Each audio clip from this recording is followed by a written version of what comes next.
Welcome to Armchair Expert. I'm Dan Shepard. I'm joined by Monica Mouse. Hello. Hello. We have a great guest on today. He was a guest that we heard on Howard Stern and just thought we must talk to him. In addition to being fans of his prior to that, Colin Jost. Colin Jost is a comedian, an actor, and a writer. He's been a writer for Saturday Night Live since 2005 and Weekend Update writer since 2004. You will see him host Weekend Update, where he does an incredible job with his partner, Michael Che. So he also has a new book that recently made it onto the New York Times bestseller list, and it's called A Very Punchable Face, a Memoir. A Very Punchable Face, a Memoir. And if you like... Memoir. What'd I say? Memoir? Oh, geez. Here we go. We're not even in the fact check yet. Can't you tell me in the fact check I messed up the intro? He has a lot of funny pooping your pants stories. That's just the little teaser I'm going to give you. So hope you are in the market for that and enjoy Colin Jost. He's an armchair expert. He's an armchair expert.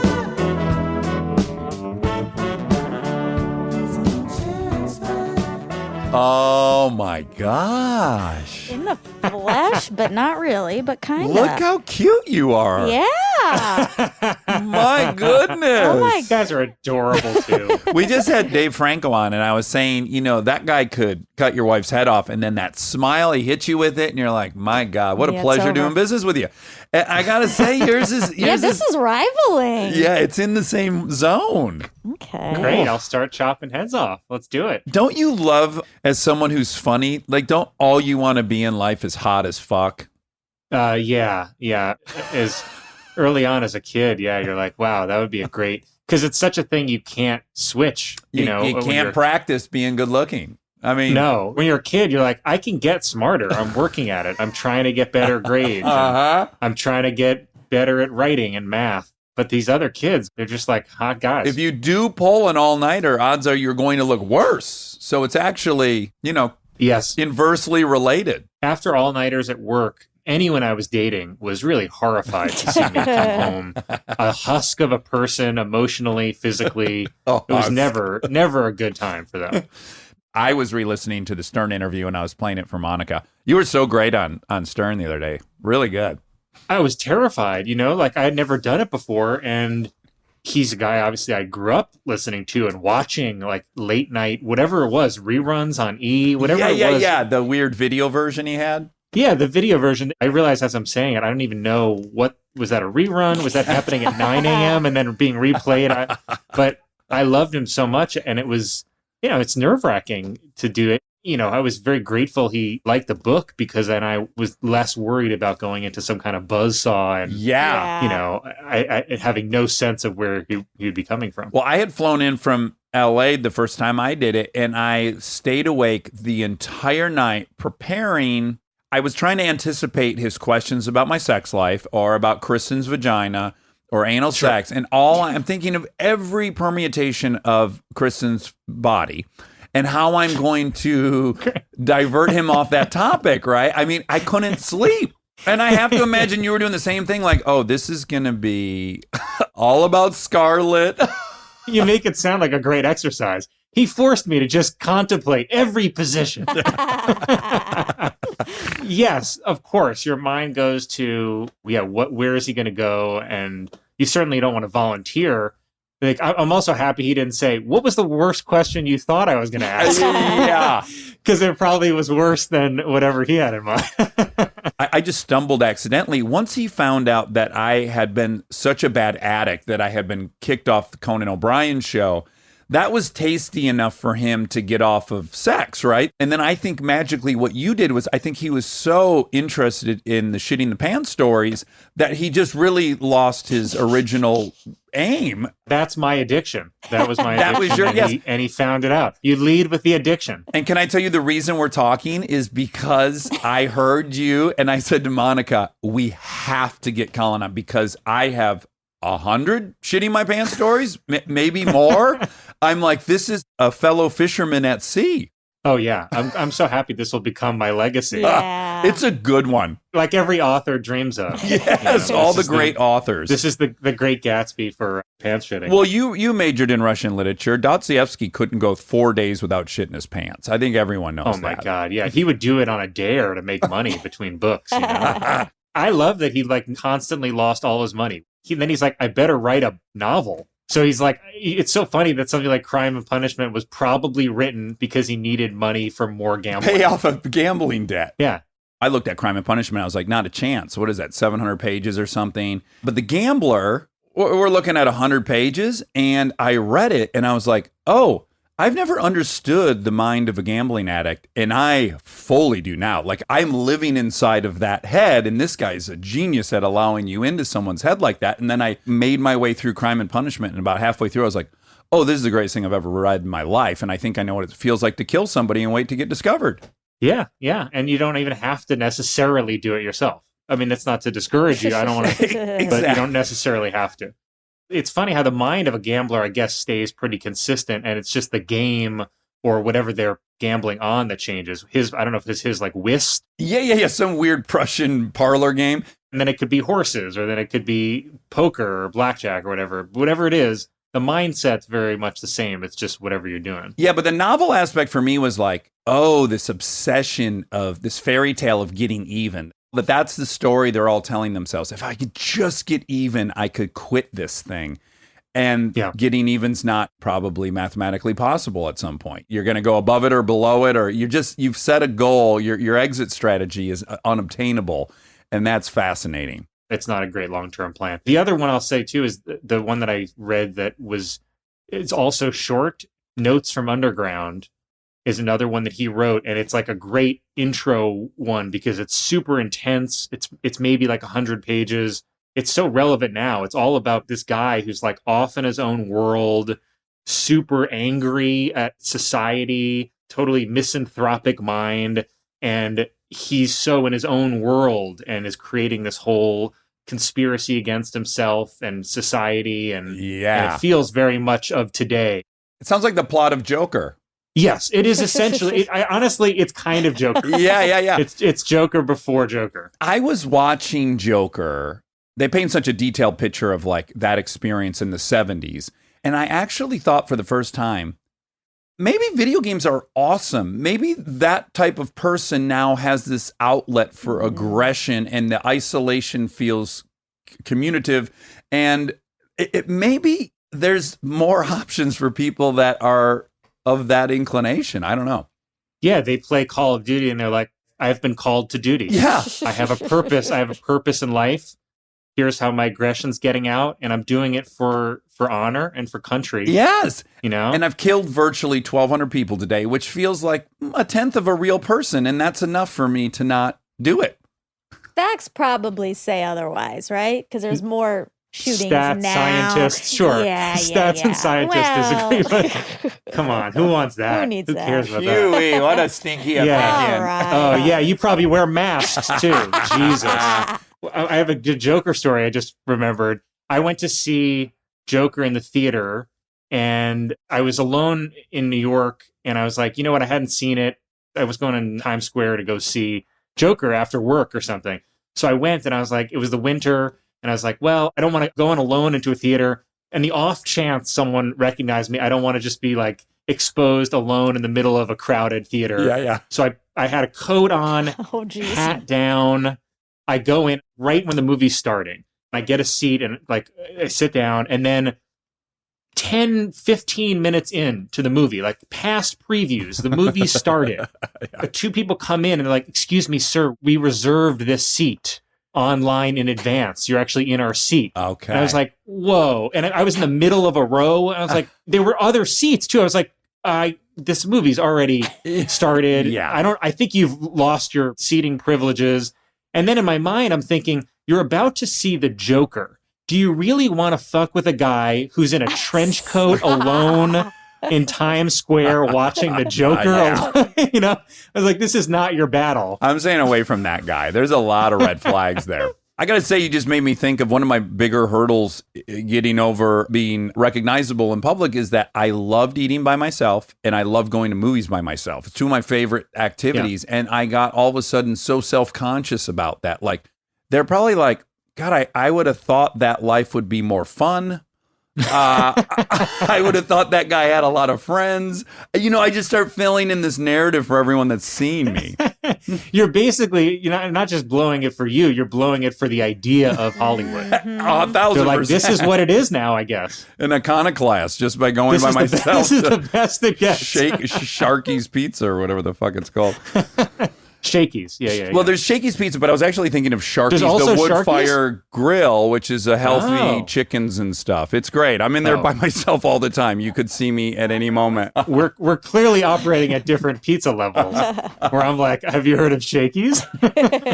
Weirdly enough, I got invited to this gal's party 15 years ago, and we went, and she was throwing a party, but she was only renting the guest house, and it turned out she was renting the guest house of the Shakey's Pizza family. Whoa. And they're on, 11 acres. They have a fucking pond with swans and stuff. The Shaky Pizza people. It's the best now that we're getting into an era, and that's even a highbrow relative to other ones, like the Shakey's Pizza heirs. Yeah. The people that take that over. And it's going to get so much weirder when you go down the line of TikTok fortunes and all these people. Yeah. The like Johnson & Johnson people are like, wow, this has really gone to shit. Oh, yeah. Or you're on the East Coast. When you guys would go south, I imagine you grew up in Staten Island. Did you guys go on a yearly vacation to Florida? We went to Disney World, and pretty much the only place we went were parks out west. We would fly to Denver and then just drive around. This is why you love Teddy Roosevelt. It's among many reasons, yes, of course. Yeah, it's so funny. The book comes out and I'm like, Teddy Roosevelt, who I learned about, and it launch got delayed and it comes out the same week. They're ripping down the statue of Teddy Roosevelt. Where I'm like, oh, wow, I didn't know that was going to sync up so well. Yeah, no reference is safe, I don't think, at this point. Okay, so you're from Staten Island. And your mom's a doctor, and she worked for the fire department, and your father was a teacher, and you were a very bright kid, and you went to a special school that I presume you've tested into at some point? Yeah. And then you were commuting this insane distance, public mass transit, prior to Malcolm Gladwell's tipping point with them turning around the subway system, right? It is like a graffiti-laden, people smoking crack. It's quite a commute, right, back then? Yeah, it was definitely, I'm sure, better than it was in the 70s in New York. But it was still still in the early phases of let's clean up our act kind of vibe. Mm-hmm. And it was long, as a kid, more at night. It's the weirder part. Coming home, the sun sets at 5 o'clock or something. And so I would usually be coming home at 7 or 8 or 9, and usually alone if you're that hour. I would commute in with other kids from Staten Island. But then you didn't sync up your schedules coming back. So you'd sometimes be alone. And that was pretty weird, intimidating. Yeah. So I'm 6 years older than you. And I took a road trip there when I was 18 to New York. And we wanted to go to Harlem. And we went at about 2 a.m. And a gentleman on the subway car said, hey, do you mind if I smoke? And we were like, of course not. We were smokers at the time. And then he pulled out a crack pipe and started smoking crack. And I was like, okay, this is great. It's kind of what we wanted to see, but also a different kind of smoking we were expecting. Also, wow, most polite crackhead. Mm-hmm. Yeah, you what can. A gentleman. I didn't know that was the style. Pardon me, sirs. Might I partake? Would anyone be offended if I enjoyed some incendiaries right now? Some Shucky's brand. That just made me think, though, that you're from that area. Did you read the first Tycoon by chance? Yes, the first Tycoon is the Vanderbilt. Yes. Cornelius had no idea that, first of all, he's obviously from Staten Island, builds this crazy empire. Cornelius Vanderbilt was, I think, adjusted for inflation, the fourth richest man in history. Yeah, I think he was the first to $100 million back when the total GDP of the country was maybe $900 million. It was I think he had discernible percentage of the overall wealth of the country. And he's the most Staten Island guy in retrospect because his business started with ferries, which I think is the thing we're most known for. And then the other part that I didn't even realize the lineage of, which is that he then leads to Gloria Vanderbilt, who I always heard as this high society name in New York. And then that Anderson Cooper Yes. is her grandson, right? No, that's his mother. That's his mother, right? Yeah. Yes, that's his mother. So that Anderson Cooper is tied to Cornelius Vanderbilt, Staten Island Yeah. merchant, whatever, empire guy. I think empire guy is the preferred term. Yeah. And I had Patrician. no idea that odd connection. Yeah, and he was just so blue collar. That's why I liked him. And then, as a kid, I had gone to the Biltmore House in North Carolina. Did you ever go there in Asheville? I don't think I ever went. Sounds like to a trip your Biltmore parents House, would no. have taken you on because it's a beautiful, Blue Ridge Parkway. It's beautiful mountains, and then Asheville's this cute town. And the Biltmore House, which I Yeah. had visited as a kid, was the Vanderbilt money, and I assumed it was his. But then come to find out after reading the book, it was his children built the biggest house in America with his money. They just fucked it all up in one kids. generation. Yeah. Classic kids. Yeah. I'm sure if my parents are listening to this now, they're going to be really upset they didn't bring me there now that you've called it out. And they're like, oh, we missed this cultural opportunity. Well, I hope they feel deep shame and remorse. The place, if we're talking about weird places to visit, the place I will plug that I went to randomly in Delaware, in Wilmington, was Winterthur, which is the estate of, I think it was the DuPonts owned it. Oh, sure. And it is a madhouse. You go in, it's like 100 rooms, and each room is a completely different style of American, design. And then in the middle, the coolest thing is in the middle of the house, they got one of the DuPonts bought 4 different old homes, like from the New England, Okay. and took the facade Oh my off of God. all 4 and built a room in the middle of the house where those are the 4 walls. Oh, Whoa. my God. And it's a cobblestone floor. So you go into the middle of the house and it looks like you're in a courtyard outside in New England. In the winter, they have like fake snow that comes down, a Christmas tree. Kids go in to like hear a story. It's this magical, weird room. That It's really cool. That sounds very ripe to go do mushrooms in. Ooh. Oh, yeah. I think they distribute them. I think that's part of the... Yeah. They're going to be really happy about that plug, except for the mushroom. The disappointed mushroomers. The other great one, sorry, that we're talking about, this is what happens when you're a stand-up comedian. You have the day free. Yeah, And so you yeah. really get to explore the things that, Museum of Death. I want to go check that out, all that stuff. But the other great one is outside of Phoenix, Arizona, there's this place called, I think it's called like the Magic House or the Crystal Castle, whatever. It's something like that. And it's this guy I think he was from Washington State. He got sick and he didn't tell his family, his wife, kids. He was just like, you know what? I'm just going to get out of here. I'll figure it out on my own. He goes to Phoenix to help his lungs. They're like, oh, I guess he wandered into the ocean with stones in his feet or something. And then he goes to Phoenix and he buys this old plot of land. And as his lungs start getting better and he beats this illness, he just starts collecting rocks, gems, pieces of glass, stuff he finds, and he just starts building his own house. Oh, wow. From what he digs out of the ground, including like precious metals, whatever. And he finds like gold and he finds treasure. Wow. And he built in this crazy, beautiful house he's built out of all these things. He builds like a secret chamber with a treasure chest. And he lives there and he starts drinking heavily with locals. Sure. And he builds a bar and Yeah. a like Goonies style dumbwaiter that brings him drinks. A lot of it's alcohol related. Yeah. And then eventually, after like 10 or 15 years of doing this, he writes a letter to his family and is like, surprise, I'm alive. Oh. So they're like, what the fuck's wrong with you? And he goes, hey, why don't you come by? I built a house. You're invited. And then he's like, but I don't trust you, so you have to live in my house I've built for a year before I tell you where the treasure is. Oh, my Oh, goodness. wow. And if you're that wife, you must have been like, what? Fuck you, dude. Oh, yeah, I'm not going to get the treasure after that. The drinking doesn't surprise me. This is one of the most addict-y stories I've ever heard. Like, I would have been able to predict that guy was a hardcore addict just from the onset. He could not have been vulnerable in front of his family. That was unacceptable. Better to just walk to Phoenix.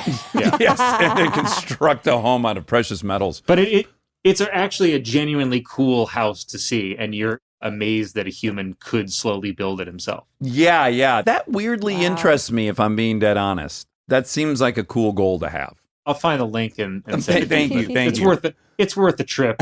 If you got an hour to kill on the way to the Phoenix International Airport, check it out. So, in this accelerated gifted school you're going to that then lands you in Harvard, throughout that whole course, what was the goal? How did comedy present itself? Hold on, I'm going to pause you. I just want you to know, because I've read part of your book, that you hate talking about yourself. So, it's the greatest premise for an interview. So, I already know you hate this. That's great. Can I just talk about more castles I've seen? Well, Handmade castles.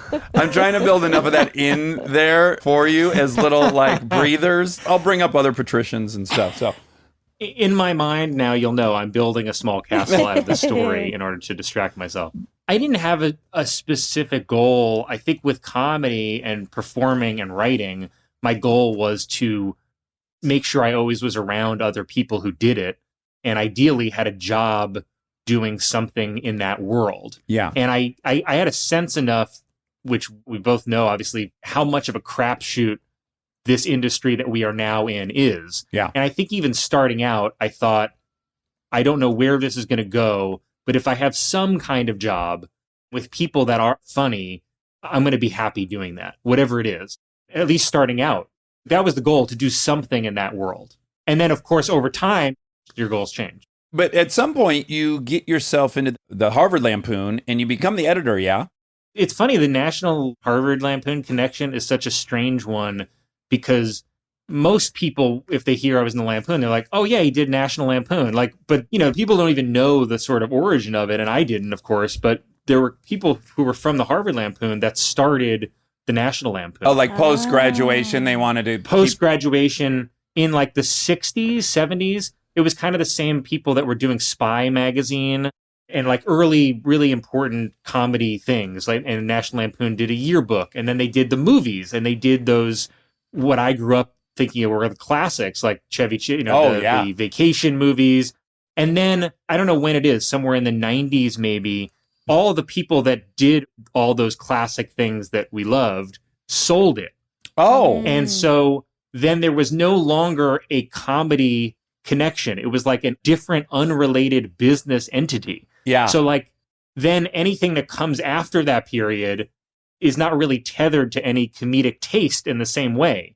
So like something comes out now and it might say National Lampoon, but it has no correlation. But that's now the brand everyone knows. Yeah. It's a very weird thing. So yes, anyway, so that happened a long time ago. So I was on Lampoon writing, and I became president of it when I was a junior there. I think I was talking to Mike Schur about it when I interviewed him. And I guess my fantasy of what you did is that you went to Hogwarts. And Schur was like, it was awesome. And it's not Hogwarts. And it's just another place you find yourself. And you're like, oh, this is cool. But none of these accomplishments really end up infusing themselves into your self-esteem or your identity, right? It's like you're waiting for something magic to happen because you've arrived at this place you can't imagine you could have ever gotten to. And then there's really no accompanying feeling of like, boom, I'm awesome. Or was there? I will say, to me, it kind of was Hogwarts. Oh, good. Wow. Good. Like truly, but not in a way I got there and I thought I was awesome. The opposite. I got there and I was like, oh, there's real wizards. You know what I mean? Like, I'm not one, but there are, like, when I started there, like the kids who were a year or two older than me, who were now, have written for great shows, running great shows all over, were just the funniest people I'd ever seen. And it was like seeing magic in the sense of, that sounds lame, but they were so fucking funny that I was like, oh my God, I wish I could be that. Yeah. So it was both Hogwarts and very deflating because, I thought I was relatively funny among my friends and I could make my friends laugh. And then you suddenly meet these people that are like super funny and intimidating. Yeah. And you're like, oh my God. It's the same as when you start as a comedian, you go to some place like the Comedy Cellar or the Comedy Store, and you're like, okay, I'm getting my feet at this. And then you see people who are already at the top of their game, and it's sort of demoralizing. I understand what Mike's saying about it, but also for me, I like preserving that memory because, it's so rare you ever get to feel that. And it was like getting into this crazy thing, and it changed my life. I never would have known about this as a potential craft and profession if I hadn't gotten in there. It was so much more than I even expected that when I started applying to write at a magazine, you know? Yeah, did you have the awareness? Because I have to imagine it's the very fastest track to being considered for employment as a TV writer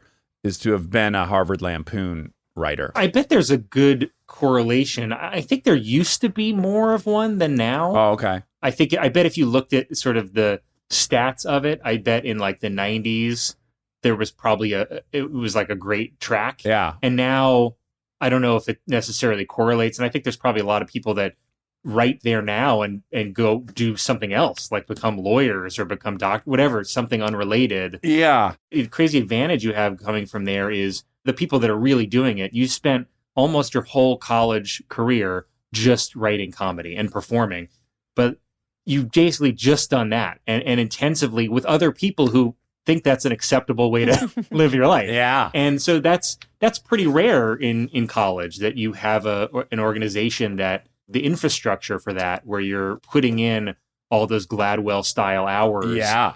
Before you actually start in the world, you know? Yeah. Was SNL your first writing job? No, I worked for a newspaper. I was a journalist and I wrote for a Staten local Island. newspaper Yeah. on Staten Island. Yeah. I started commuting back home. You shit your pants, put it in the mom's washer, and didn't. Yeah. You know, shit my pants here and there to keep them honest. Sure. And then I got a job writing in an animated show that was for Nickelodeon, but I think it never aired or then aired on like a subsidiary of Nickelodeon. It was called Kappa Mikey, and it was a mix of Japanese anime and American pop art, I guess is how it was described to me. That's great. Pop art cartoons, like a fish out of water where an American pop art character gets cast in a Japanese anime sitcom. And the title is Kappa Mikey, which I guess is a play on Kappa Maki, which I still am not even aware is a type of sushi, maybe? Oh, my All right. goodness. And the characters in it, I mean... Talk about and another so we great were- mushroom thing. Please. It's like a thing that I think is only available on physical DVDs that are not set for the region we live in. They're like region 3. It's like only Eastern Europe, but it's set in Japan. It's just nothing makes sense about it. It's so I did that for a while, and we had to write full half-hour episodes of it, and we had no idea how to do that. There were obviously some issues perhaps with the show, character flaws. And, Sure. and I think as it was going, Nickelodeon was essentially losing all confidence in the idea of children's programming. Do you remember the inciting incident? Because I got to know that. How did the pop artist end up in that fish out of water scenario? God, that's a great question. I think it was kind of a Mr. Baseball setup where he was a star in America and they bring him to Japan and it's all going to be, gravy. But is it? Yeah. It turns out there's an adjustment period. Stay tuned for more Armchair Expert, if you dare.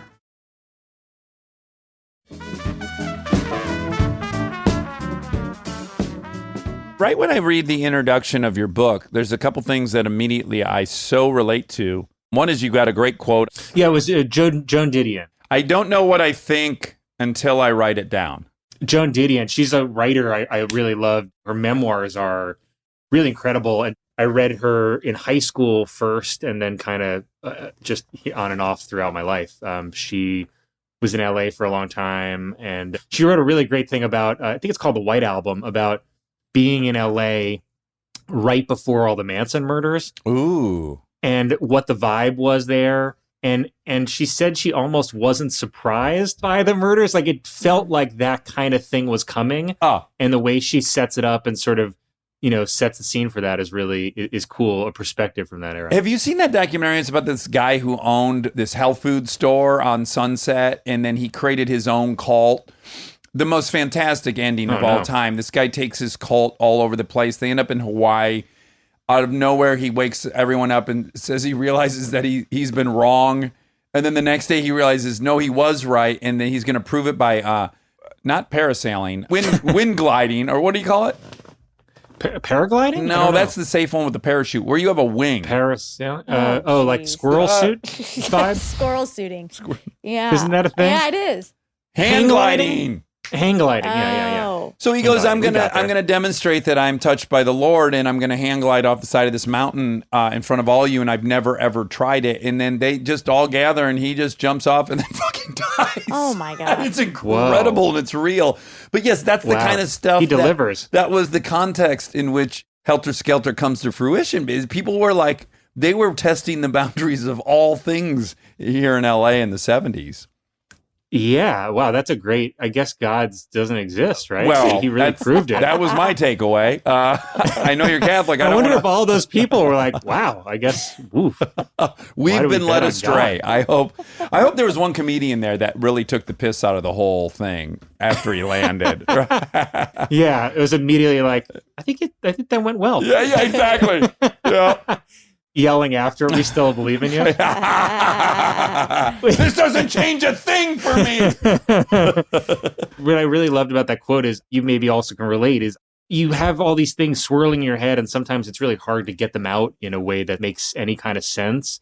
And you go back and forth and you see all sides of something. And then when you actually sit down to write it, you feel like you're actually putting your thoughts on record in a way that's more structured or more, that's a little deeper, and you feel like I can stand by it. There's obviously a balance because you want to keep it conversational and you want to keep it, to me, it was always trying to get back to what's the tightest version or the funniest version of telling the story, so that just on an entertainment level for people reading it, because I think of that when I'm reading always, like, how do you get to it like the fastest you can?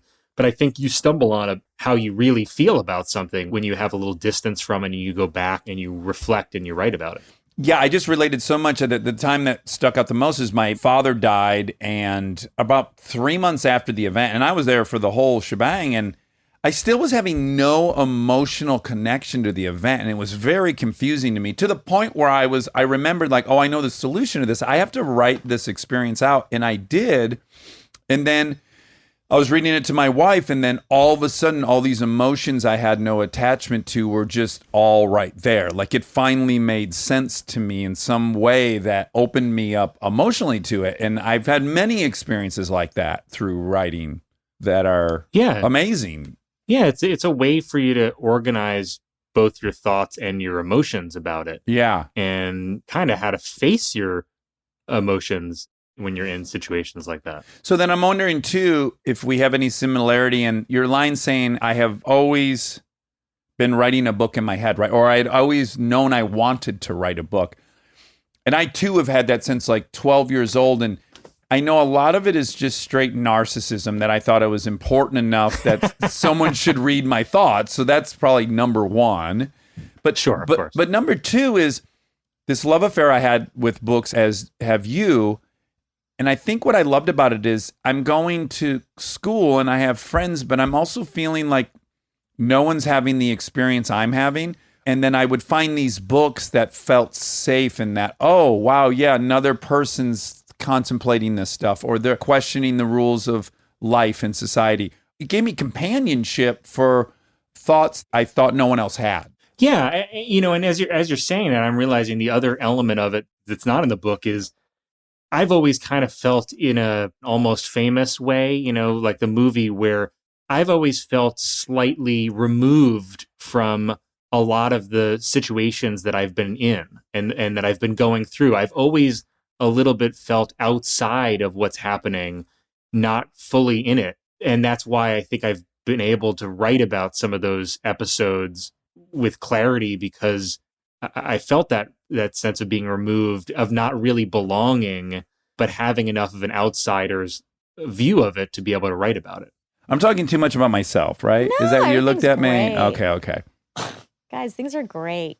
You know what it is? You know what's happening? Things are great. You want to know what's happening interpersonally? Is I think you're a great writer, and I want you to respect me. And I can tell that is what's happening. That's what's happening. Yeah. Yeah. I Really? Think, yeah. Oh my I think God. you're a really great writer, and I want you to think I'm a good writer, or at least am interested in writing for the same reasons as you, even if I'm not good like you. It's sweet. I think that's exactly what's happening. It's nice Oh, that you come can on, see it get and outta admit here. it. I've always respected you and always heard tremendous things about you from Seth too. Oh, I love him. Of Seth Meyers, who loves you too. So he was always very high on you always, and so your reputation preceded you. Oh, wonderful. He's another person I desperately wanted to think I was smart.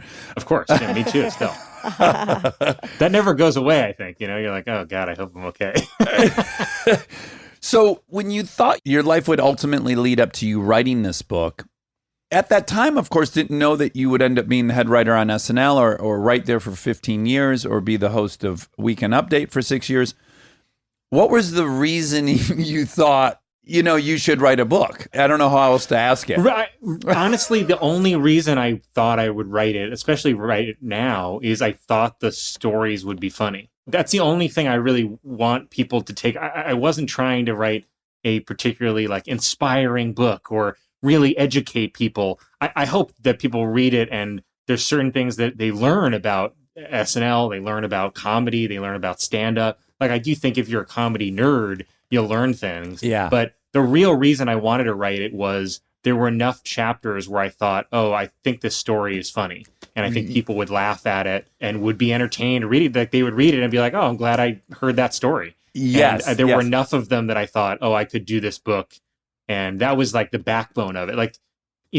I think people would think that the backbone of the book is behind the scenes at SNL or whatever my origin story is that I'm getting to it. But in my mind, the backbone is the really weird stories, like getting seriously injured at a virtual reality incident at Google or having Jimmy Buffett save my life while we're surfing. To me, those are actually the backbone of the book because I'm that's the kind of thing I want people to read. How did you get injured at Google? And what an ironic place to get injured. It's a long story that will elicit too much anger from me to tell. I do think if people listen to the audiobook and you listen to that chapter, you will hear violent rage in my voice to this day. Oh, When I retell that, you will sense how angry I still am. This it immediately conjures up that anger. That's great. How negligent the people working there were, how dumb, how truly dumb they were. And the fact that it's at Google, I have a quote at the beginning of the chapter that says, you should have sued, which is every friend, and I quote every friend I tell the story to. Even now, friends of mine who read the story for the first time, after they read it, go, you should sue. Genuinely, why are you not suing? And it's real. It's a really great corporate negligence moment. Is it just the perfect intersection of their overconfidence in their genius? Yes. I'm not going to give them the credit of the genius part of it. I'm just going to say overconfidence. Maybe they were so smart that it went full circle and they came back around to full idiot, Yeah. But they really, oh man, it was really dumb. And of course, any friend I told it to had zero sympathy for me. I went to the emergency room and had stitches and an MRI, bits of chunk of my bone floating around under my skin. My friends could not stop laughing. They were like, I couldn't even finish the story. They were crying, laughing at me. Yeah. Oh, that's lovely.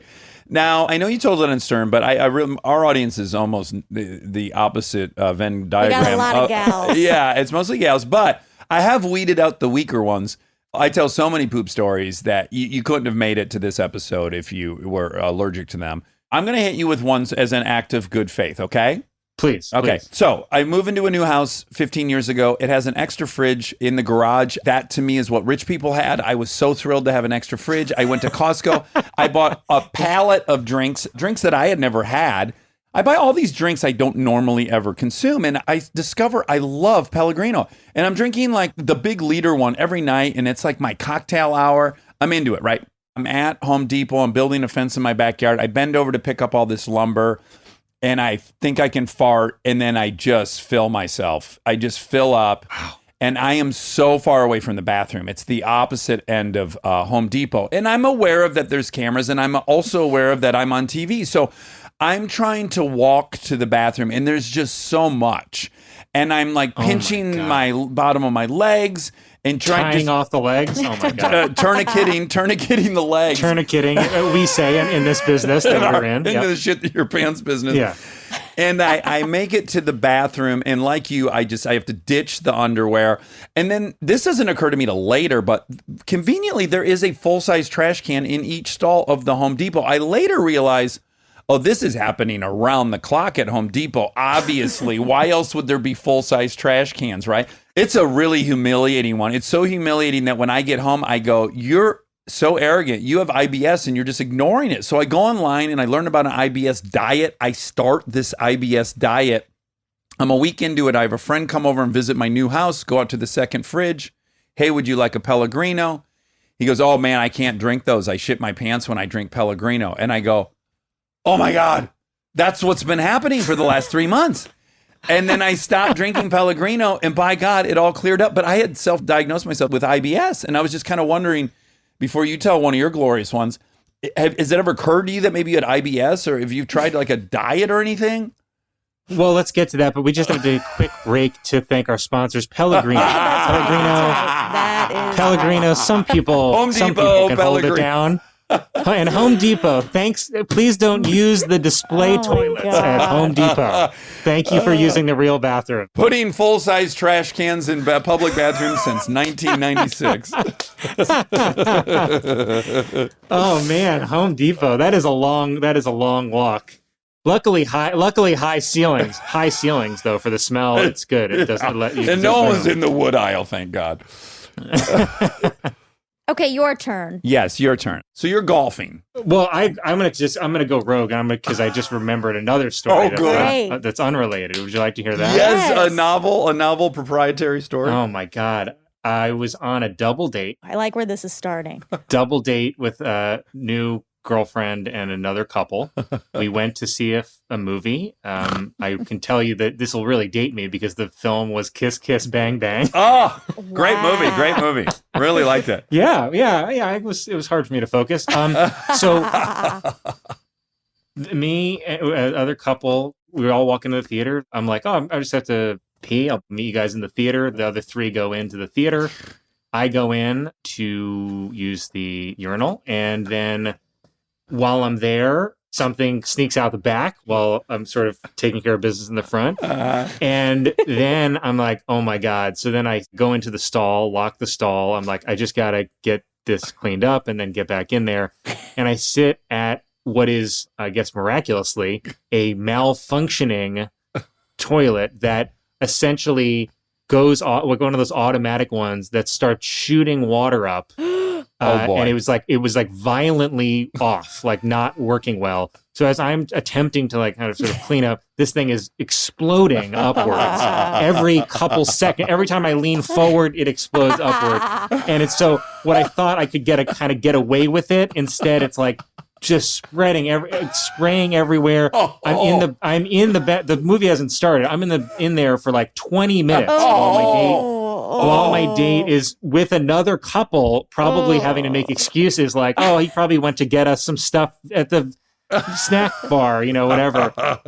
And then I eventually get out of there, go into the theater, sit down, and it's winter, so I take my coat off and I sit next to her, put my coat over me. Of course. Say, I'm feeling a little cold. Oh, boy. Then I say, I'm actually super cold. Can I borrow your coat? Oh, wow. No. I borrow her coat, put her coat over my coat, and then we watch the entirety of Kiss Kiss Bang Bang in that state. Afterwards, I excuse myself and say, I'm really not feeling well. I think I should sprint away from this movie theater.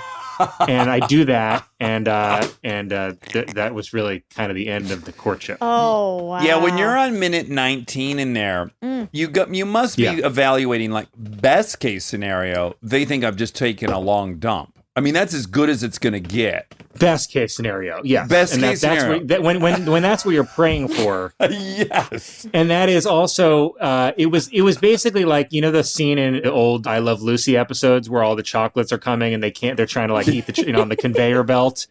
It was Yes. that level. It was that level of physical comedy, perhaps in reverse, with this toilet going off. Like it was truly, you wouldn't believe it as a bit on television. It was so. It was a perfectly set piece. cartoonishly timed. You were involved a in a set set piece. That's what I've discovered, and I guess that's why I wrote the book. I've been involved in like 20 great set pieces in my life that would all go great in a movie, and I want people to know just the set piece with none of the jump to it. heart, none of the heart of the movie. Yeah, Yeah, no redemption. Just no the lowest redemption, point. no heart, just the set pieces.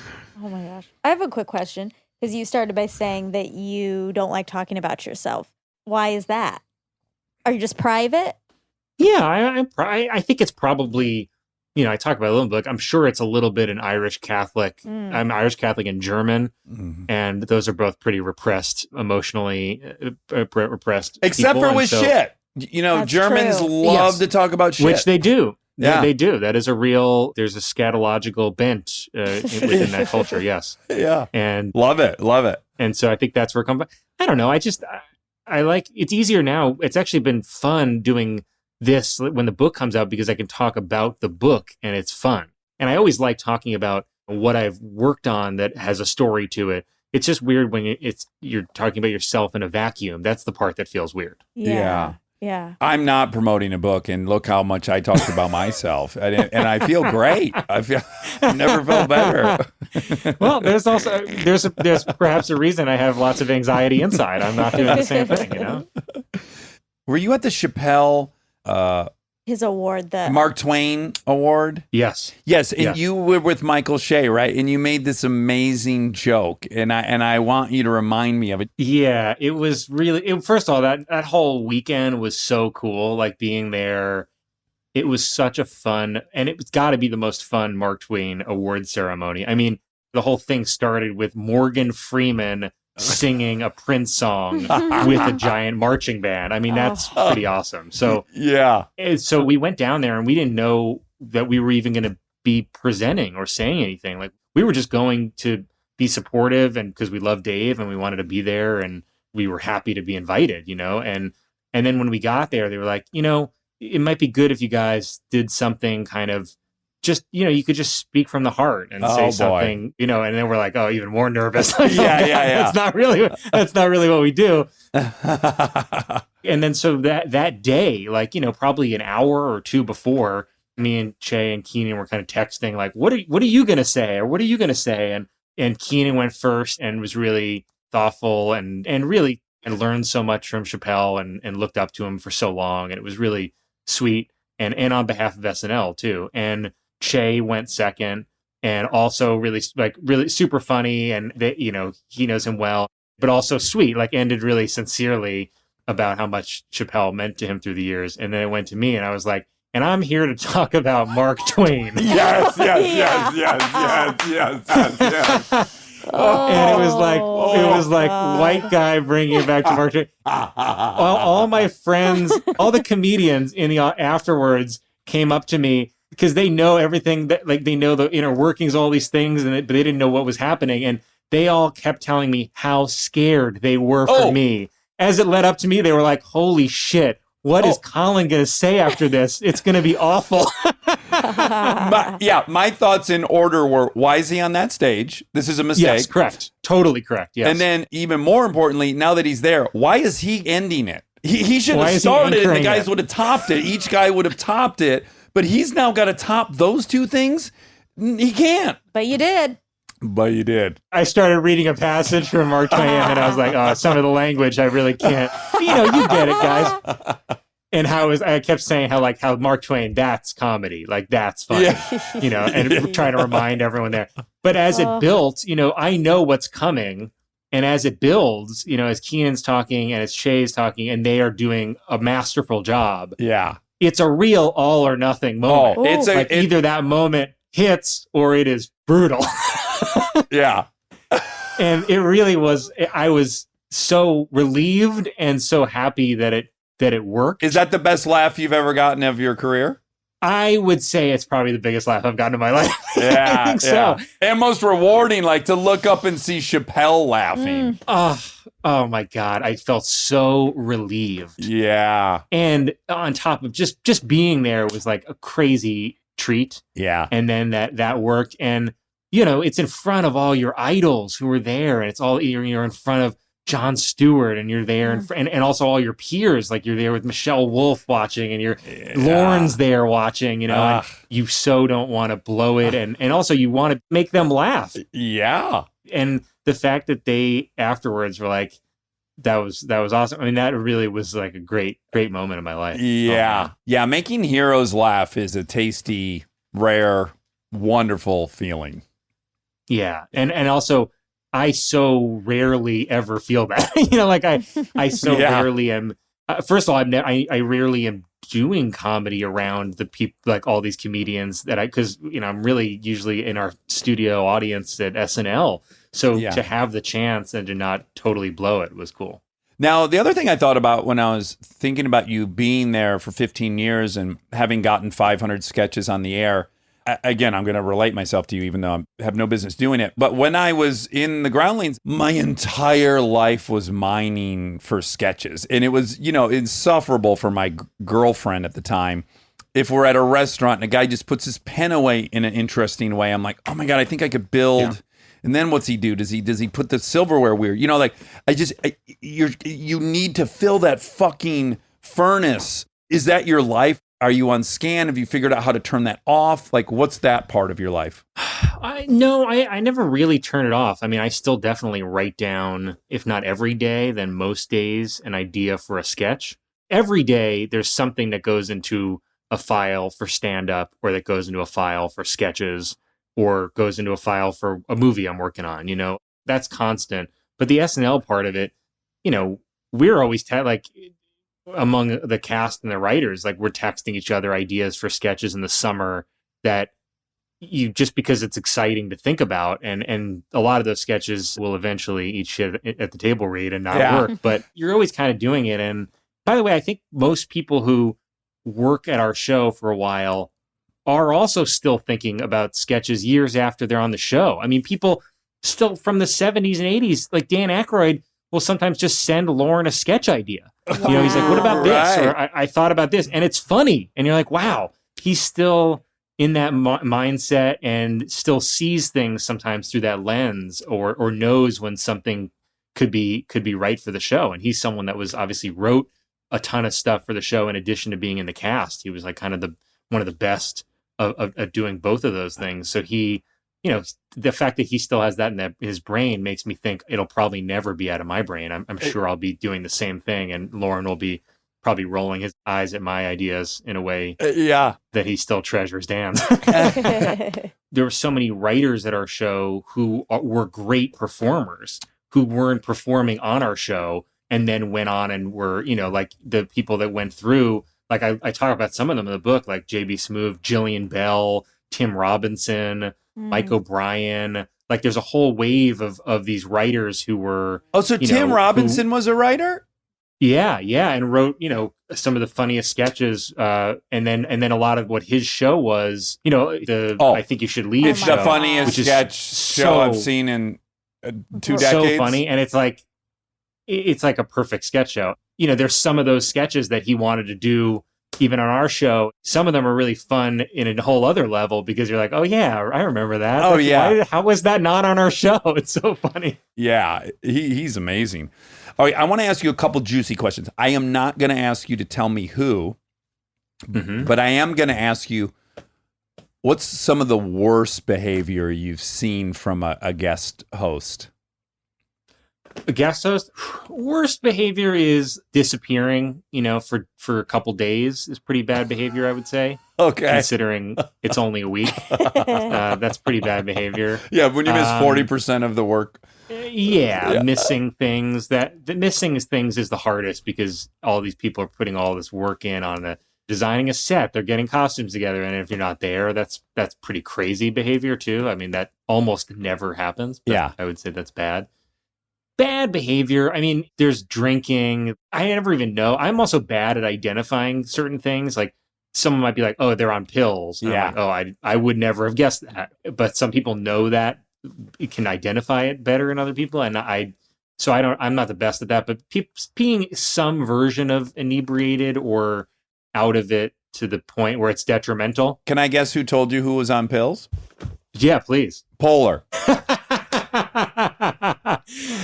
Maybe at the time. I don't know if that doesn't. I wasn't specifically thinking of her, but Her and I's big preoccupation in life is texting each other who we just realize is on pills. that's really funny. It's such a specific.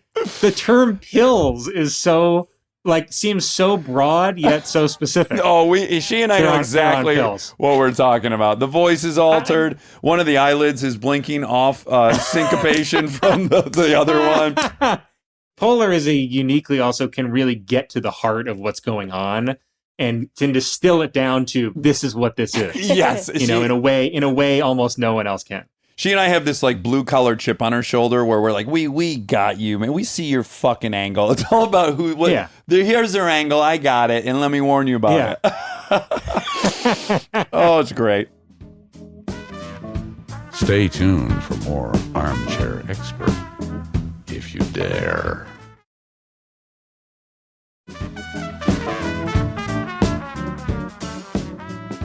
Okay, this is a bit of advice I imagine would actually transcend this whole conversation for people who are in a position where they're either managerial or they're leading some kind of process.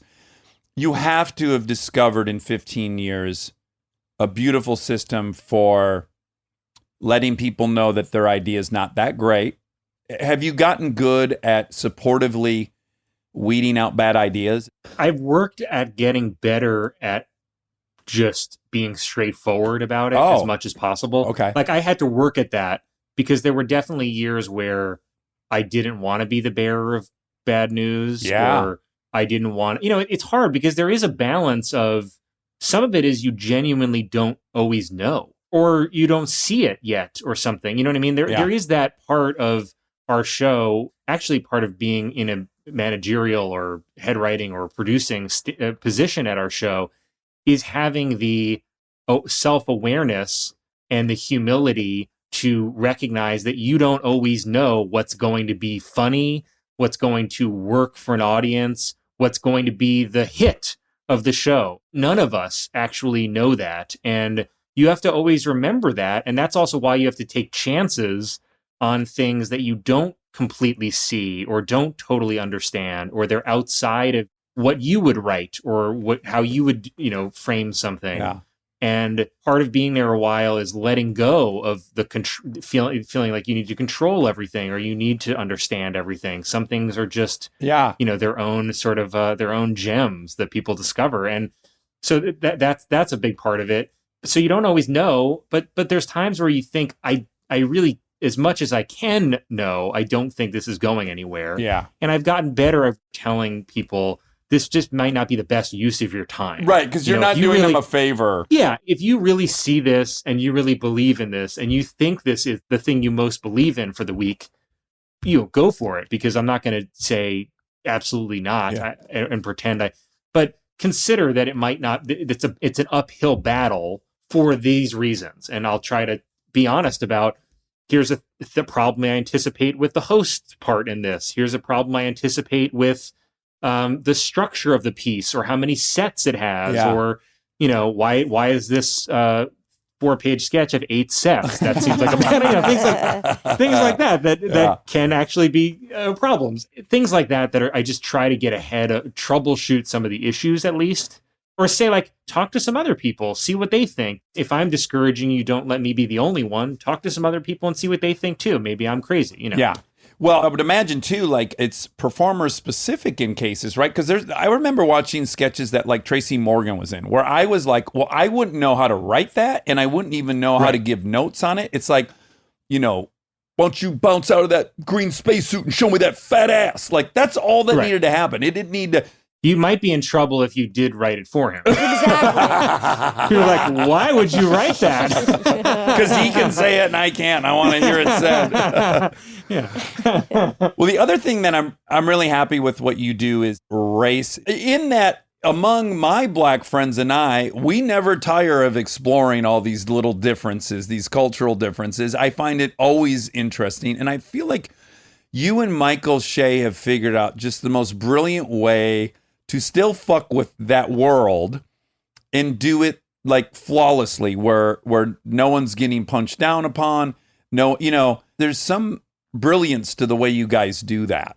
I think it's a delicate thing because part of it is like tonnage. You don't want to be overdoing anything. You want to have awareness about what's going on. You want to not make it all about that. You want those moments to be special in a different way. And I think a lot of sketches that have been on the show that were some of the best of the last year or two deal with those issues, talk about them, get at them in I think a really honest way, and in a way that allows performers to get into it in an honest way too. And I think those are some of the most successful sketches of the last couple of years. Well, it's surgery. You must feel really proud when they work because it is so precise.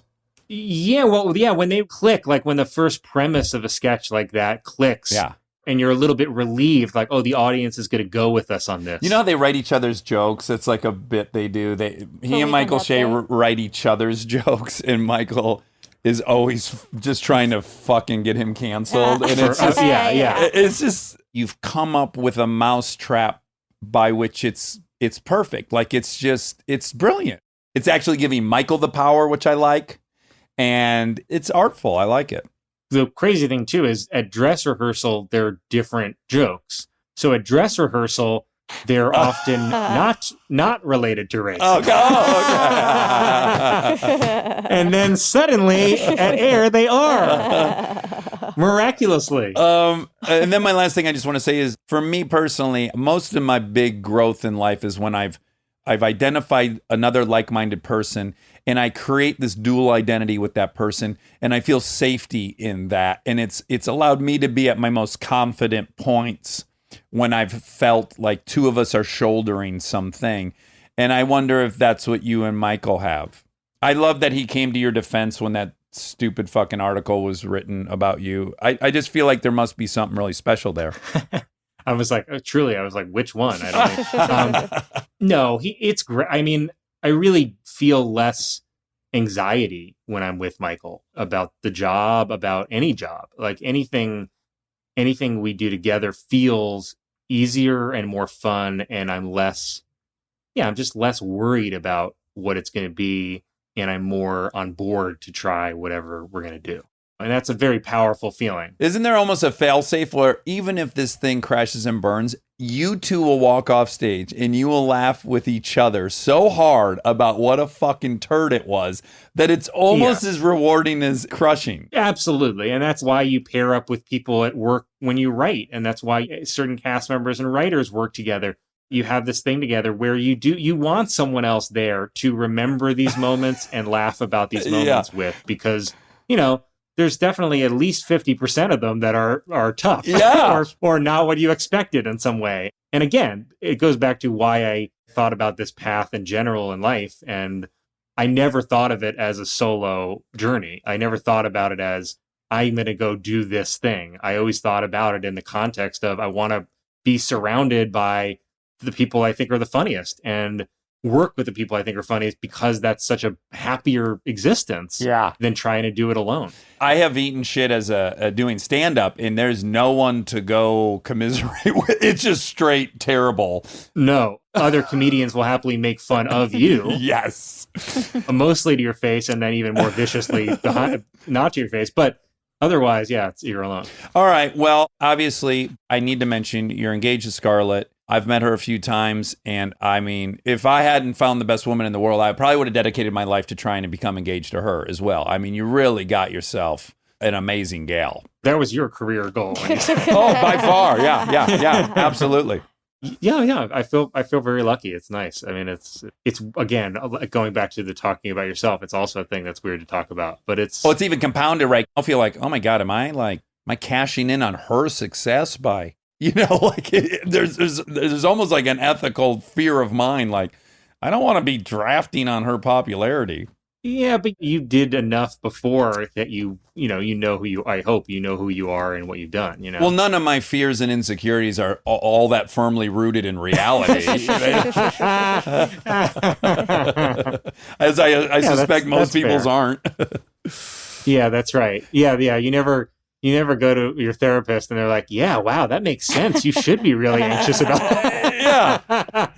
You should maybe a little more worried. The fact that the title of your book is A Very Punchable Face, I can just objectively say that you do not have a punchable face, but I can definitely believe you have a punchable face. I would never argue your own delusion with you. Yeah, I think that's an accurate assessment. Correct. Yeah. Well, Colin, you're awesome, and we appreciate your time, and we wish you a ton of luck. Everyone should definitely go buy A Very Punchable Face, or if you don't like reading, do the audiobook and you read it. So that's always a wonderful outcome. At least everyone will know I can read, and I guess someone could be whispering the words into my ear. Well, and then many people can write and they can't read. 100%. Yeah.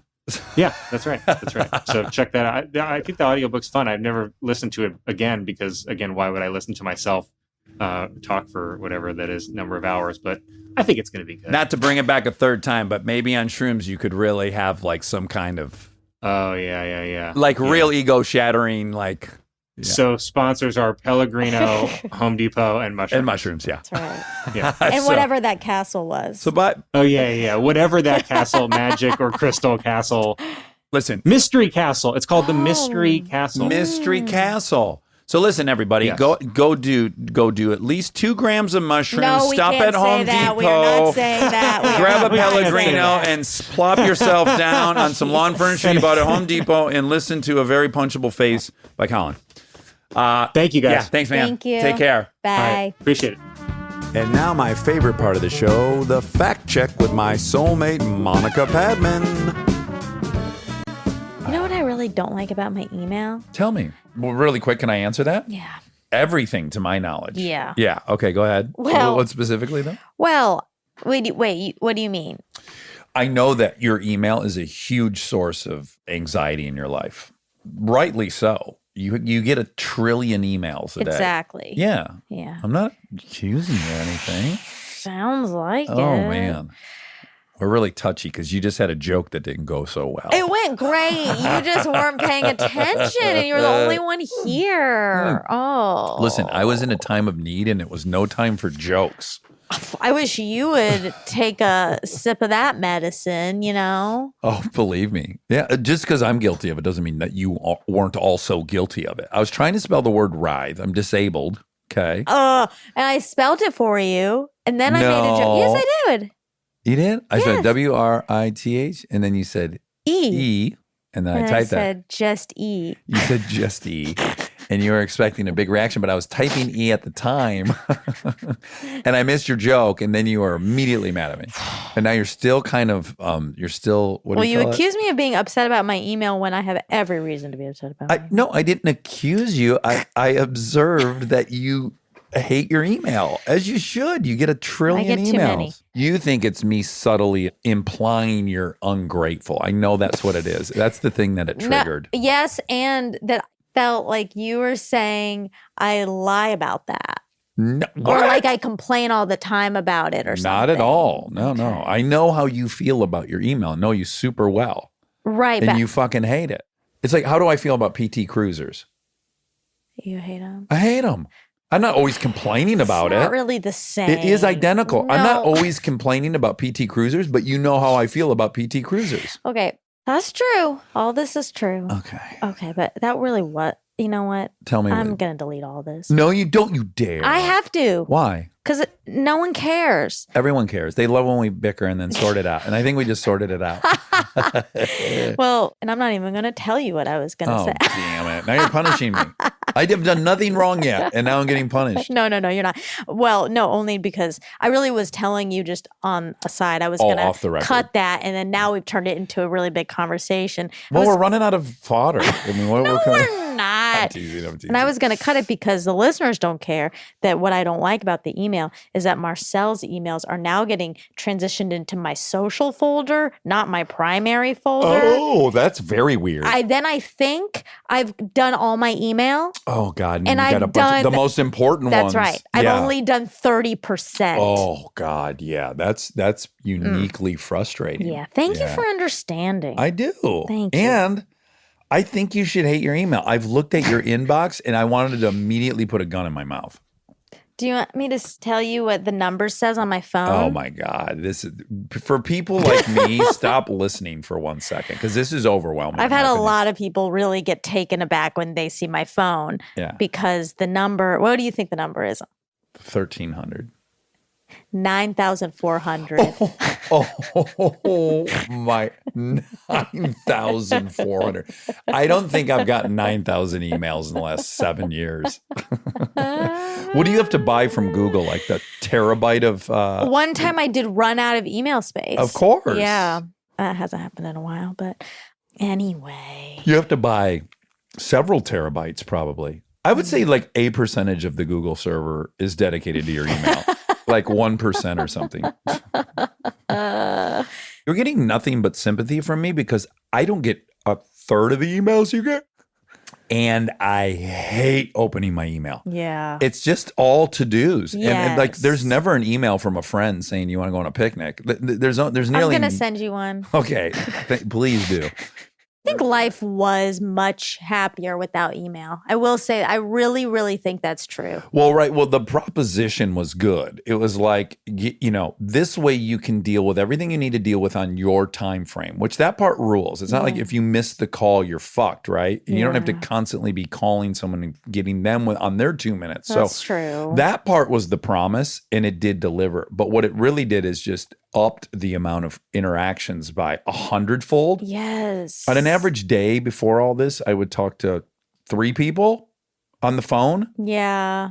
Yeah. And 2 of those were friends. Oh, no. Those days are gone. Far gone. Usually you and I get out of here, and then this is what I'm met with. Do I go home and sit in front of the children and go through all these stupid fucking emails and then, partially ignore them, and that's frustrating for them? Yeah. Or do I stay behind and sit in my car and do them all and then delay me getting home by an hour at least? Yes. This is a hard, Wendy Mogul, what should I do? Should I stay in my car and do all my emails and then come in and be fully available? Or should I half-ass it? What would probably be the best is that I come home and then I just spend an hour with them. I just came up with this. I think when I go home, I'm going to spend like a half hour. I like this. I think an hour seems like a little too big of a. I think that's a little bit of a pie in the sky pipe dream. Okay, this Like is realistic. as half hour. I just recorrect. I don't think people should set goals for themselves that are unobtainable, and I think that might be obtainable. So I'm going to say 30 minutes. I'm going to hit the stopwatch right when I walk in the door. Hey, girls, what's up? What are you doing? What'd you do today? Oh, what'd you eat? Blah blah blah. Fucking, I did this. You don't care. Let's All right. wrestle. Let's wrestle, and then pull the plug. Emails. Okay, we solved Okay. it. We haven't really figured out my problem. No, but we solved mine. I feel better about Okay, that. great.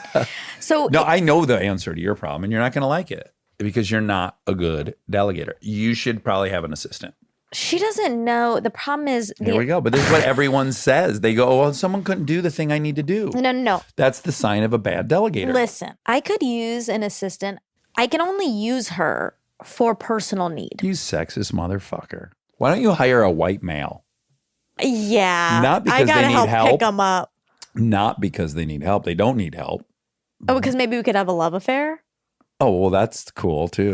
But just the notion that you would be outranking him would be good for all white males. I do like that. Yeah, so why don't you get one and really boss this honky around? I'm not outranking you, but I do boss you around already. Oh, big time. And isn't it pleasurable? Don't you love bossing this white male around? Yeah, This but I'm entitled already white male? getting that out. Oh, okay. That's So, satiated. Yeah, but Yeah. I can't have a professional assistant because literally so much of my job is discerning what to say yes and no to. Yeah. I can't have somebody else do that. So I'm locked into my professional duties, but I could use some relief personally. You should do it. I just this morning was wrestling with this whole thing. Okay. So we have help. We have help. My sister manages really everything domestic for me. Yes. Right. and she's awesome. But she's one person. Yeah. So what she does do, which is so nice, we don't have our housekeeper because of Corona, who normally does my laundry once a week. So there's no one around to do my laundry. I mean, obviously I could do my laundry, but I can't because I'm busy. Anyways, Yeah.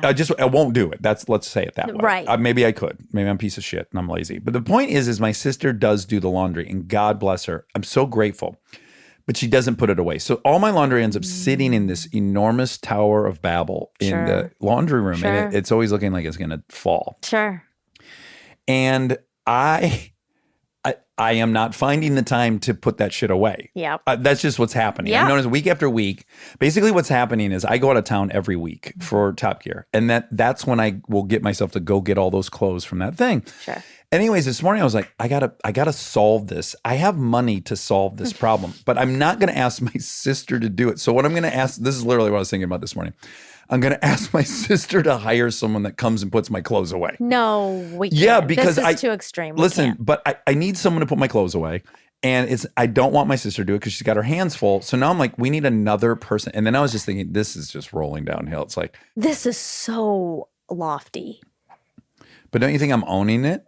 Yeah, but I'm just scared of this. Yeah, I'm scared of it too, but it is the truth of my life. I have a solution. Hold on a second. Okay. I do believe in honesty. I am a full-time lead of Top Gear, and I travel every week. And we do at least 2 shows a week. And I have the real-life house stuff that nobody can do but me, the mechanical stuff, the things I'm doing at the pool and the gate and the this and the that. I'm not finding, or let's put it this way, I could cut into my time with my kids and put my shit away. Or I could hire someone who wants some money to put my shit away. I know. I'm just saying, when we talk about this, it's like, It's gross. it is, because I know what you're saying is all true, and you're busy, but there's also, single moms with 3 jobs. They're busier than us. They're way and busier. they They're have way to put busier. away their kids' clothes and their Yeah. clothes and cook. And, Yeah. we're not on the scale of nearly like too busy to handle everything. But Let's really we get into are. it. We are in Well, some ways. Like no, my shit's not getting done. Your shit Yeah. is not getting done. Your house is a fucking It's disaster. a fucking nightmare. Yeah, it's disgusting. So you just have to be realistic about it. So yes, people are working way harder than me. They have less time than me. They're also very unhappy as a result of I it. agree. And I am in a position to not make myself miserable to do some things. I So agree. I also think it'd be insane for me to eat into time with my kids when I could hire someone to do something. I know. We just can't hire someone just to come put away your clothes. No, that's why I brought it up. insane. It's preposterous. Okay. But I'm saying that's where my mind was at this morning. It was like, this needs to get done. I'm not doing it. I'm not going to ask Carly to do it. So what's the solution? I have one. What is it? I have a really, really good one. What is it? Chores for your children. Huh. Make them put those clothes away and they can earn Oh, $1 or that's whatever. A really good idea. They're old enough. Do you think I can trust them to put the shit in the right spot? Yes, you Okay. teach them. You take Yeah. them one day and you Okay. take the whole Can thing. I hire someone to teach them how to put this? No. Yeah, But this is how some people delegate. They make their children do You're shit. right. I'm going to do that. That's Make a them great do it. idea. Thank you. It's going to fuck everything up, and I'm going to go to pack, and the shit will not be where it's supposed to be. For and maybe a couple weeks. Uh-huh. And then it'll be a learning curve. It's a great idea. Maybe I should make your kids go through my email. Yeah, let's do it. I'll just teach them how to use the delete button, and then the problem will be solved. Oh, no. Okay, so Colin. Yes, Colin. Oh man, was he? He was fun. He was really fun. What a smile. Yeah, not in any way, shape, or form a punchable face. No. No. Well, I guess if you're I mean, I jealous. understand. I understand his narrative. I'm not challenging his narrative. Does he mean because people are jealous? He has a whole narrative that he's basically looks like a white guy that would go golfing all the time. Like you kind of want to punch him. He looks entitled. But that's not how I feel at all. As soon as I opened up the computer and looked at his face, I was like, Yeah. no, this guy has a beautiful smile. Beauty. I can tell he's present. He's kind. He's thoughtful. He's mindful. Yeah. There's nothing punchable about it. I agree. Yeah. I don't want to punch it. But, he's dating Scarlett. They're at least engaged. I think they're engaged. Yeah. And They might be married. maybe they're married. But Scarlett, she's put on a pedestal in male brains. I think she's the closest in my lifetime there was to a Marilyn Monroe. Obviously, she's way more talented. Yeah. Like she's she's so talented. awesome actress. Yes.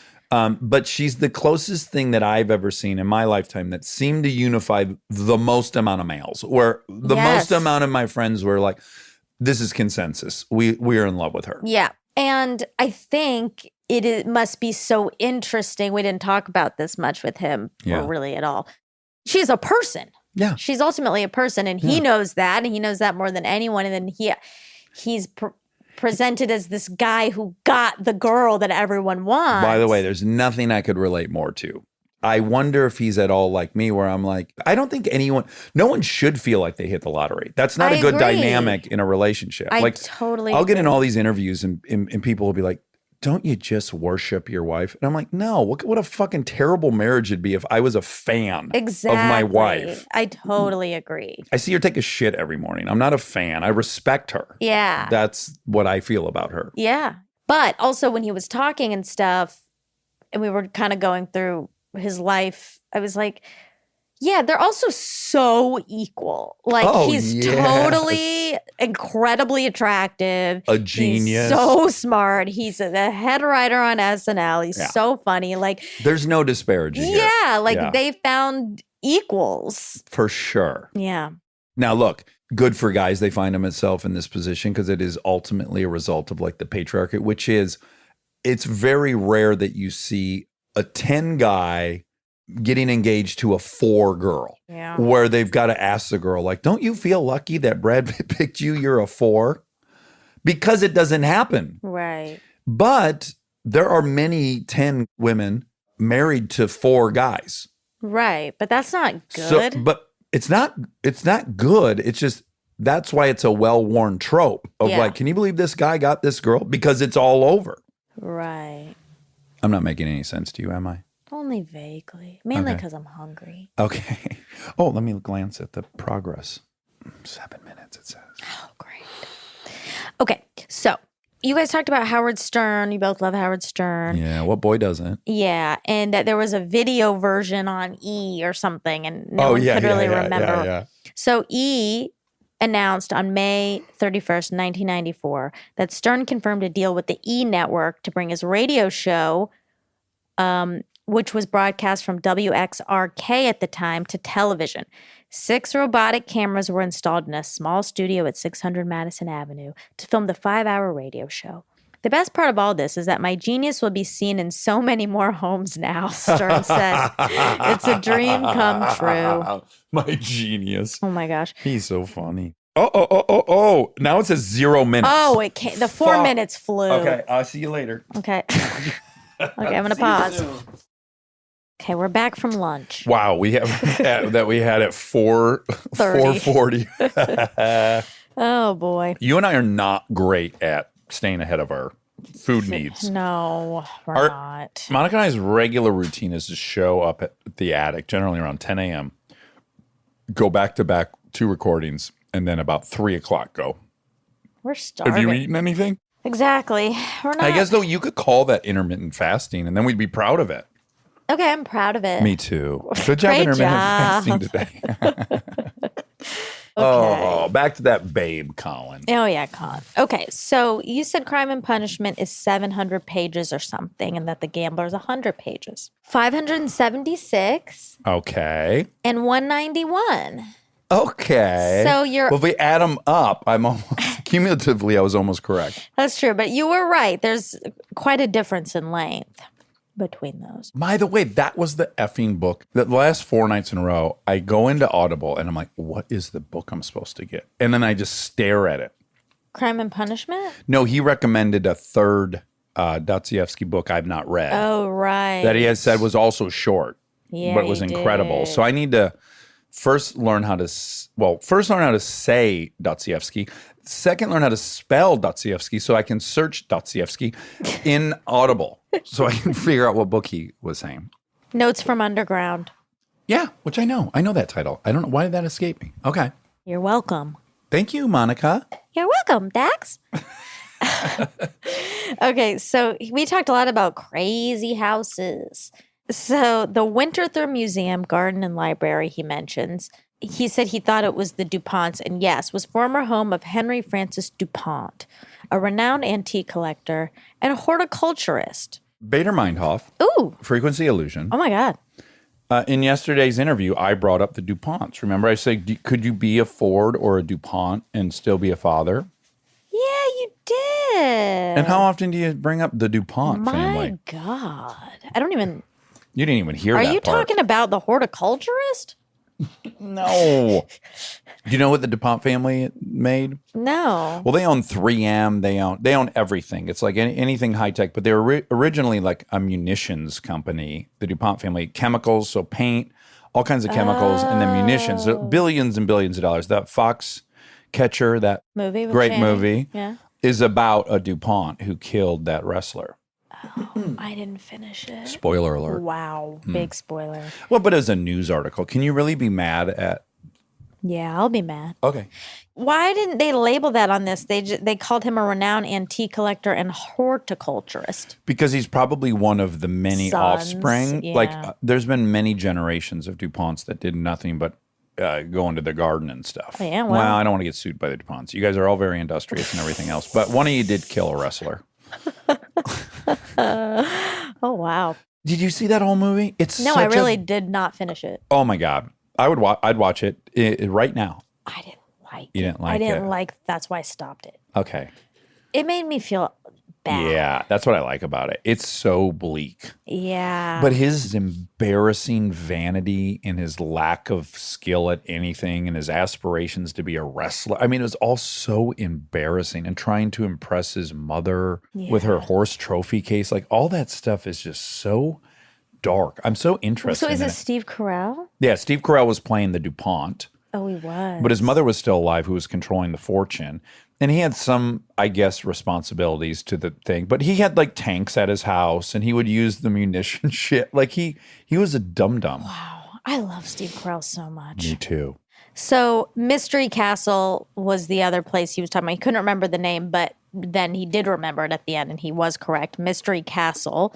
Except I still believe Colin. Maybe my research just isn't thorough because it's just on Wikipedia. So Yeah. I think he still might be right, but You got to cut that part, because someone said that you need to look somewhere other than Wikipedia, and I said she never references Wikipedia. I got in a fight with you someone. did? Yeah, and it's always defending your honor. Thank you, but I do look at Wikipedia. I know, but let's just not. Well, Just say your research. I'm allowed to look at it though. I know, but this person was being critical as if that's the only thing you look at. Okay, well, she can not listen. That's what I should have said. Stop listening. Just don't listen But then. instead, I said that you'd never use Wikipedia. Okay, well, anyway, from Your what research. what I found, Okay. I don't want to appease that. Okay. I looked. No, and now you have to appease that to defend me. Okay, fine. Jeez. Just from what I found, Yeah, on Wikipedia. it says after learning he had tuberculosis, his name is Boyce Luther Gully. Oh boy. He moved from Seattle to the Phoenix area and began building the house. Oh, this from is the other found- guy, not the DuPont. No, Okay, yeah, we're this moving is on. the okay. Mystery Castle. Oh, Mystery Castle. From founder on inexpensive materials. So that he told us about that. But remember, he said that There was a chest of booty buried in a and room. he wouldn't give it to the people, which maybe that's true. I just didn't find that. It just said he died in 1945, and the daughter and the mother had inherited the property, Okay. and then they moved in. They find treasure. We're now taking bids on lot 43, pirate chest of unknown booty. I wish it wasn't called. You know, they do those blind lot auctions. Yeah, sure. Yeah, it's kind of cool. It is kind of cool. And it was said to be held together by mortar, cement, calcium, and goat milk. Oh. And it was 18 rooms, 3 stories, built from a wide range of materials: stone, adobe, automobile parts, salvaged rail tracks from a mine, telephone poles. It had a chapel, cantina, and a dungeon. It feels like it would take someone 80 years to do this. I know. But anywho. We should go I don't see see anything that. about crystals. Yeah. Want to go see that and do a live report? Yes. I would As we love tour to. it. I would love to. What if we find the booty? Pirate's booty. What if we find Pooty? Oh, we're probably going to find Pooty Yeah. in there. Yeah. I'm for sure some of the quote mud and mortar is Yeah, and Pooty. quote is like goat milk. is coyote Pooty. Or human Pooty. Yeah. Okay, so who did the National Lampoon sell to? They sold to a company called J2 Communications in 91. Okay. Colin's anime show, Kappa Mikey. I remember he said he thought a play on Kappa Maki, which he thought was a sushi. It is a sushi. It's a cucumber roll. Cucumber rolls in Japan are called Kappa Maki. And it's one of the most popular sushi rolls. Very easy to make. Just 3 ingredients: seaweed, sushi rice, and cucumber. No fish. I just had the funnest fantasy of a sushi chef in Tokyo passively listening to this program while preparing sushi and then heard that you got that wrong and then he threw his knife against the wall. That was the fantasy I just had. Wow. Oh my God. Like if we had gotten it wrong. Because it's like a religion, right? The sushi set. Oh my God. Dude. I never mind. Sushi chef sells seashores down by the seashells. Well, do you think it's the guy from the Oh, dog? Hero loves sushi? Hero Dreams of Sushi? Is he alive still? Yeah, I'm sure. Okay, A well, I very hope healthy it's diet. him and he's listening. Oh, that would be great. Yes, I would Although love we're so sorry that she mispronounced it or got the item wrong. Oh, yeah. In my fantasy, you had messed Yeah, up you want me somehow. to mess this up. No, I don't. I didn't find that info from Wikipedia. Where'd you find it from? Another Sushi.com? source. I don't know. Another source. Sushi.org? The internet. Okay, so you were talking about a cult guy who then did like a hang gliding. But I think you said hand gliding. Oh, I'm sure I did. I think it's called hand gliding. Okay, yeah, so that's just one I want to make clear. It's called hang gliding? Hang gliding and paragliding. They're both foot-launched glider aircraft. And in both cases, the pilot is suspended, hangs below the lift surface. But hang glider is the default term for those where the airframe contains rigid structures. So you can see where I thought it made sense that it was called hand glider because Sure. you're holding with your hands this glider. Yeah. You know, I'm caught between embarrassed and then I'm still 45 and there's lots of words that I think are one Yes. thing. And then equally excited by continued revelations because it's kind of fun. I think it's so fun and it's good to correct it, right? So then you can have learned. I guarantee I'm going to see my mom tomorrow night. I'm going to ask her what that's called. And I bet dollars a donut she's going to say hang gliding. Dollars to donut. Because I think at least half of my wrong words are from her. Yeah, that's Yeah, yeah. they get passed along. You should hear her say throat. Next time she's here, I'm going to have her say throat for you. Oh, what does it sound like? I almost don't want to ruin it, but it's throat. What? I have a sore throat. No. Yeah, it's like she really hits the A. And she pronounces both vowels. Sore throat. Throw it. Sore throat? Throw it, yeah. And my brother does too. Your brother has a sore throat? I don't know that he currently has a sore throat, but if he had one, he would pronounce it that way. Yeah. Oh my gosh, that's so funny. Mm-hmm. Well, that's like, so Kristen says something really weird, and I'm always like, she Oh, doesn't tell know me, how to 'cause- say that. But I actually think she might be right. I'd be excited if you knew one because thus far the score count in our relationship is like 300 words to 0. I've pointed out she's saying wrong. Okay, it's the word, Uh-oh. I say it cupboard. Okay. Do you know what I'm talking about? Absolutely. Like a That's cupboard. how I say it. Go in the wait, say it again. I say, go get me some cereal from the cupboard. Yeah, great. Okay, she says cupboard. Well, that's how it's spelled. Exactly. Yeah. So I've always been like, she's wrong. But then I Cupboard. realized recently it's spelled the way she says it. Mm-hmm. So who's right? Is it often or often? It's often. No, I know, but I'm saying, is this a situation where the Oh. T is silent? Is the P Actually the pronounced pootie- kind of B. is the pootie silent on this one? Is it just ooty? Well, the listeners can tell us after they berate me for being on Wikipedia.